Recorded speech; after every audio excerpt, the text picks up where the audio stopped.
la goutte d'eau qui a fait déborder le vase en quelque sorte. Et là aussi, on n'évoque jamais ce phénomène. Or, il a été observé à partir du 16 février de cette année, on a l'intensification des tirs de l'Ukraine sur le Donbass, parce que l'Ukraine préparait effectivement une offensive pour reprendre le Donbass. Et là, on n'a rien de nouveau, j'en invente rien du tout. Il y a un décret qui avait été signé en mars 2021 par Volodymyr Zelensky pour reprendre militairement la Crimée et reprendre en fait possession du territoire ukrainien par la voie militaire.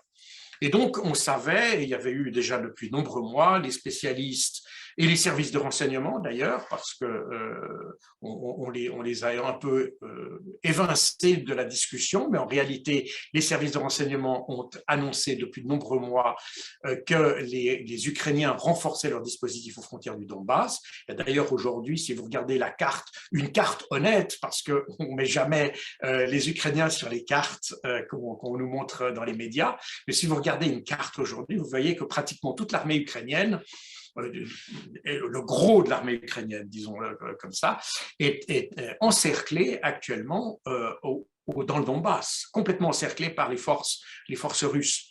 Donc, c'est parce que tout simplement, ces forces étaient prêtes à intervenir dans le Donbass.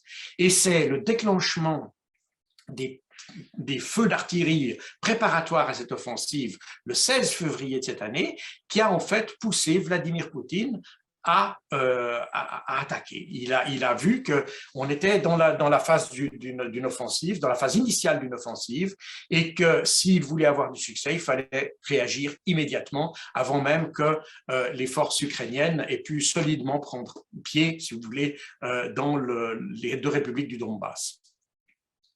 Oui. Donc, on est sur, effectivement, et ça correspond d'ailleurs, on a beaucoup commenté la sémantique, hein, puisque Vladimir Poutine ne veut pas parler de guerre, mais d'opération, parce que dans l'optique russe, la guerre a commencé bien plus tôt.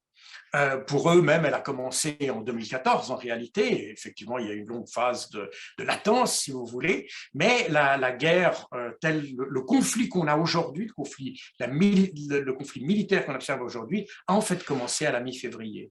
Et c'est corroboré par les évaluations de différents services de renseignement occidentaux, de grands services, je dirais, je ne veux pas préciser lesquels, mais de grands services qui pensaient qu'effectivement, la Russie n'avait pas l'intention d'attaquer l'Ukraine avant la fin janvier, début février.